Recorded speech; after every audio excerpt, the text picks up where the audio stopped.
الغفاري رضي الله عنه قال النبي صلى الله عليه وآله وسلم فيما يرويه عن ربه تبارك وتعالى. The hadith tonight in the collection Imam Muslim narrated to us by Udar. And the Prophet عليه الصلاة والسلام is narrating on behalf of his Lord. I mean, this is not Quran. This is something Prophet عليه الصلاة والسلام told us that Allah subhanahu wa ta'ala said. That's not Quran. And this is within the theme of anti-oppression.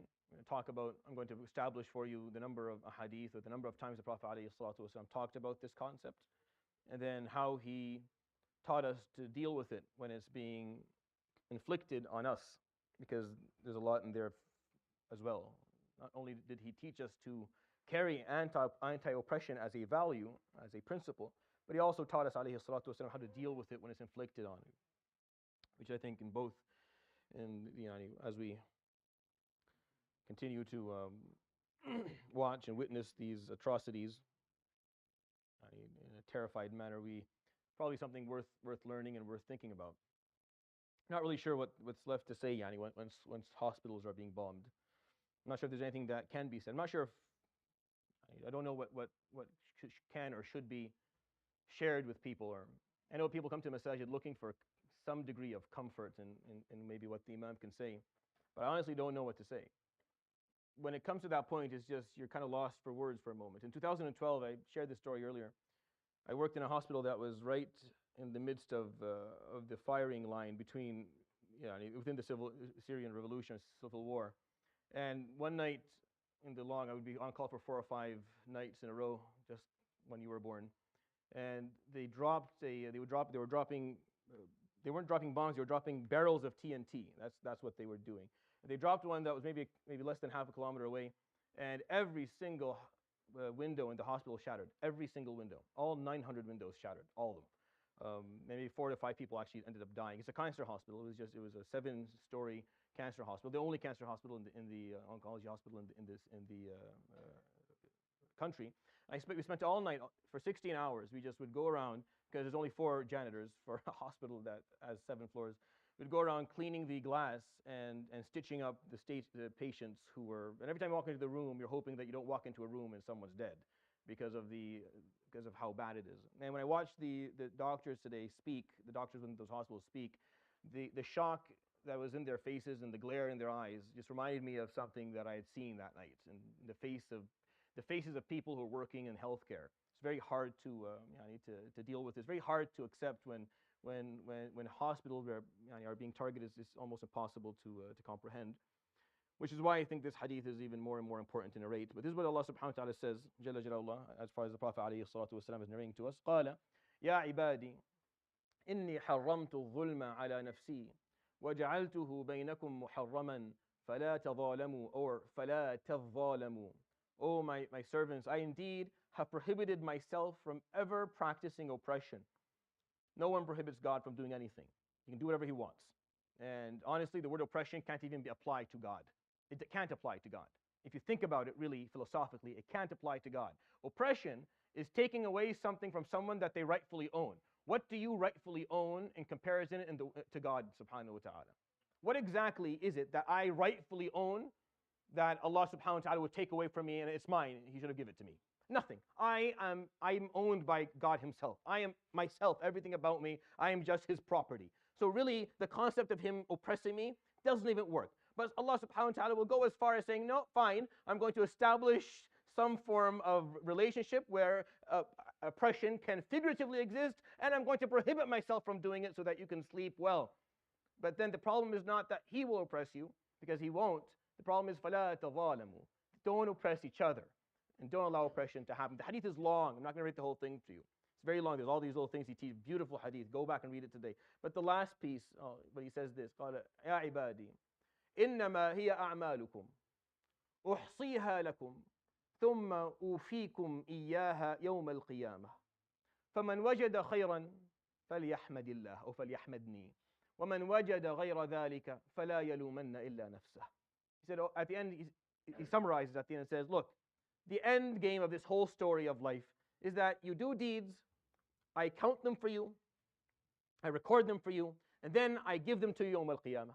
That's all it is. You're living your life, I'm counting all that you do, I'll package it all, I'll deliver it to you Yawm al-Qiyamah, If you find good on that day, then praise me. And if you find something else, then you have no one to blame but yourself. And in these situations, when and the hadith is talking about zulm, at the end this piece here I think is there for a reason, that when you witness zulm, that is of this degree of brutality and this degree of magnitude or of enormity, you have to figure out what it is that what your role is, because you have to have a role. You can't say it's not affecting, it didn't happen to me, so I walk. No, you have to have a role, and that role can be as simple as just trying to be the voice of the people who can't seem to get their voice out. I mean, no one's listening to them, because you have one here. But for sure, we all have some role to play, and I'm not here to dictate what it is, because I don't even know exactly what it is. But I know that we cannot sit around and watch. We have to do something. And I think there's a lot of suggestions that are going around online in terms of petitions and different emails and people to phone and people to talk to. At the same time, there'll be other social rallies or social silent protests or whatnot. I think whatever it is that is put out there in terms of things we can do, we should all participate, and we should teach our children to do the same, or else we carry a piece of burden. We carry a piece of it. It's not just the oppressor who carries the burden. It's also the witnesses, the people who watched. They carry a piece of it as well. If you don't believe me, read Surah Al-Buruj. You carry a piece of that. And no, I don't want to be a witness. I think we should be very clear on who we support and why we support them and how we support them. And if whatever that requires, we go ahead and we do that. And we voice our concerns, and we make sure that we are present and that we are heard and that we are vocal and that we cannot be ignored. And I think that's the least we can do for our brothers and sisters in Gaza, Palestine. May Allah subhanahu wa ta'ala alleviate their suffering. May Allah subhanahu wa ta'ala make it easy for them. It's normal during these times for you to feel frustrated and scared and upset, even emotional. And that's just a part of being a human being who has a conscience. If you have a conscience, then you'll feel that, and you'll feel upset. And even if some people will just blunt it out because it's too painful. I advise you, be smart, don't overwhelm yourself, but also allow yourself to feel what it is that you need to feel, and allow yourself to think what you need to think, and know that you have a community that will support you, and people who stand by you, and people who share what it is that you feel. Like, see, the masajid fill up during these times. You know why? Because these type of things bring Muslims together, brings the ummah together. We continue to be divided on so many petty and ridiculously simple stuff. And then when something like this happens, you just find masajid fill up and people come, because we know that we have each other's back, and we know that we support one another despite the difference and despite the fact that we don't agree on everything. I think that's a valuable lesson for all of us. Right now, the feel, this general feel of unity amongst the Muslim ummah, in the heart of every Muslim living anywhere in the world, I think is something very, very precious. And I think it should be valued, and it should be celebrated. It's something that we should hold on to for the long haul. For the long run, we should definitely hold on to this peace, because it's meaningful, because that's where our salvation lies.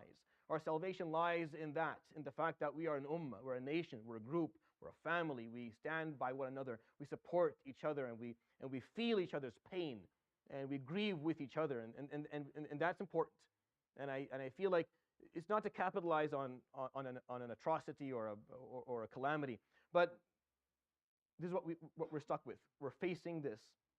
This is the time to come together, and this is the time to unite our efforts and unite our word and our voice. And I think we have an opportunity that we may not get again. And I hope honestly that we don't get again in this fashion ever again. يروي الإمام مسلم في صحيحه عن أبي ذر الغفاري رضي الله عنه قال النبي صلى الله عليه وآله وسلم فيما يرويه عن ربه تبارك وتعالى يا عبادي إني حرمت الظلم على نفسي وجعلته بينكم محرما فلا تظالموا. صدق رسول الله صلى الله عليه وسلم. سبحانك وبحمدك لا إله إلا أنت أستغفرك إليك وصلى الله وسلم وبارك على محمد وآله وصحبه أجمعين. جزاكم الله خير. بارك الله فيكم. Please pray your sunnah, and then allow for Sheikh Mustafa's IDA or Imam developed course to continue as he has